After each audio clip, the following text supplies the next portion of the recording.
Hey, welcome here today. You've reached the YouTube channel of Recovering Adventist.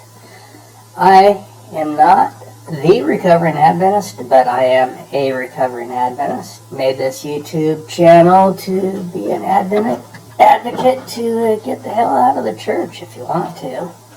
I'm kind of hoping that. So anyway, I'm doing this mostly for myself. I'm selfish. I'm doing this for therapy and to understand.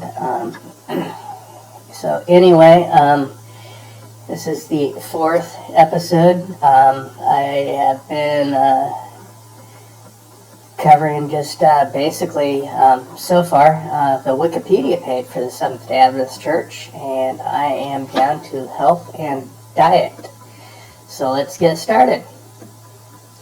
Since the 1860s, when the church began, wholeness and health have been an emphasis of the Adventist Church.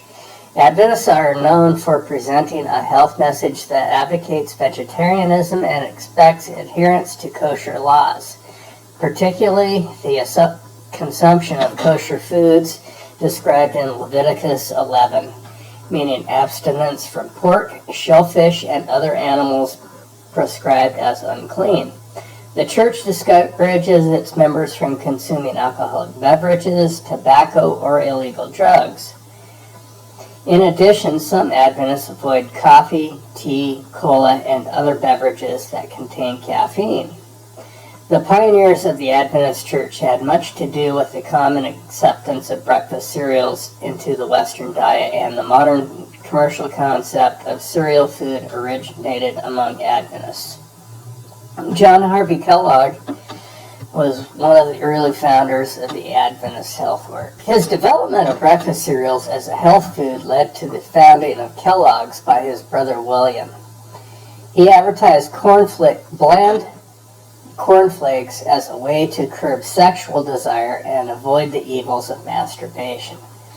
In both Australia and New Zealand, the church-owned Sanitarium Health and Wellbeing Company is a leading manufacturer of health and vegetarian-related products, most prominently Weet-Bix. Research funded by the U.S. National Institutes of Health has shown that the average Adventist in California lives 4 to 10 years longer than the average Californian. The research, as cited by the cover story of the November 2005 issue of National Geographic, asserts that Adventists live longer because they do not smoke or drink alcohol and have a day of rest every week, and maintain a healthy, low-fat vegetarian diet that is rich in nuts and beans. The cohesiveness of Adventist social networks has also been put forward as an explanation for their extended lifespan. Since Dan Buettner's 2005 National Geographic story about Adventist longevity, his book, The Blue Zones, Lessons for Living Longer from the People Who've Lived the Longest, named Loma Linda, California, a blue zone because of the large concentration of Seventh-Day Adventists. He cites the Adventist emphasis on health, diet, and Sabbath keeping as primary factors for Adventist longevity. Estimated 35% of Adventists practice vegetarianism or veganism, according to a 2002 worldwide survey of local church leaders. Adventist clean lifestyles were recognized by the U.S. military in 1954 when 2,200 Adventists volunteered to serve as human test subjects in Operation White Coat, a biodefense medical research program whose stated purpose was to defend troops and civilians against biological weapons. The first task of the scientists was to find people who were willing to be infected by pathogens that could make them very sick. They found them in the followers of the Seventh-Day Adventist faith. Although willing to serve their country when drafted, the Adventists refused to bear arms. As a result, many of them became medics. Now the U.S. was offering recruits an opportunity to help in a different manner, to volunteer for biological tests as a way of satisfying their military obligations. When contacted in late 1954, the Adventist hierarchy readily agreed to this plan. For Camp Dietrich scientists, church members were a model test population since most of them were in excellent health and they neither drank nor smoked nor used caffeine. From the perspective of the volunteers, the test gave them a way to fulfill their patriotic duty while remaining true to their beliefs.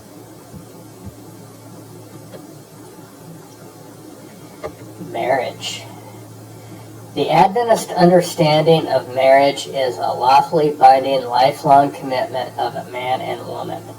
The church manual refers to the origination of the marriage institution in Eden and points to the union between Adam and Eve as the pattern for all future marriages. Adventists hold that marriage is a divine institution established by God himself before the fall. Not sure about what fall. Okay. Therefore shall a man leave his father and his mother, and shall cleave unto his wife, and they shall be one flesh. Genesis 2:24. They hold that God celebrated the first marriage, and the first institution has as its origin the creator of the universe, and was one of the first gifts of God to man, and it is one of the two institutions that after the fall Adam brought with him beyond the gates of paradise. The Old and New Testament texts are interpreted by some Adventists to teach that wives should submit to their husbands in marriage. Adventists hold that heterosexual marriages are the only biblically ordained grounds for sexual intimacy. Adventists do not perform same-sex marriages, and individuals who are openly homosexual cannot be ordained, but may hold church office and membership if they are not actively pursuing same-sex relationships. Current church policy states that openly homosexual and practicing persons are to be welcomed into church services and treated with love and kindness afforded any human being.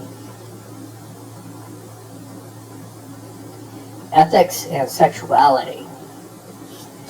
The Seventh-Day Adventist Church considers abortion out of harmony with God's plan for human life. It affects the unborn, the mother, the father, immediate and extended family members, the church family, and society, with long-term consequences for all. In an official statement on the biblical view of unborn life, the church states that 1.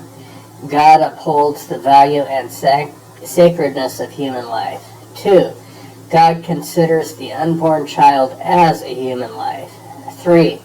The will of God regarding human life is expressed in the Ten Commandments and explained by Jesus in the Sermon on the Mount. 4. God is the owner of life, and human beings are his stewards. 5. The Bible teaches care for the weak and vulnerable. And 6. God's grace promotes life in a world marred by sin and death. Adventists believe in and encourage abstinence for both men and women before marriage. The church disapproves of extramarital cohabitation. Adventists believe that Scripture makes no accommodation for homosexual activity or relationships, and its official position is opposed to it.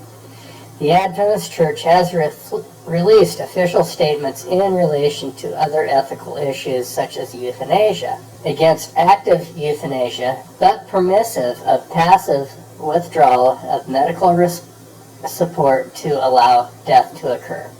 Birth control, in favor of it for married couples if used correctly, but against abortion as birth control, and premarital sex in any case, and human cloning against it while the technology is unsafe and would result in defective birth or abortions. Okay, well, I think I'm going to leave this here with you, everybody. Thank you very much. I hope I'm helping you. I know this is helping me. Please like, subscribe, and comment. I look forward to your feedback.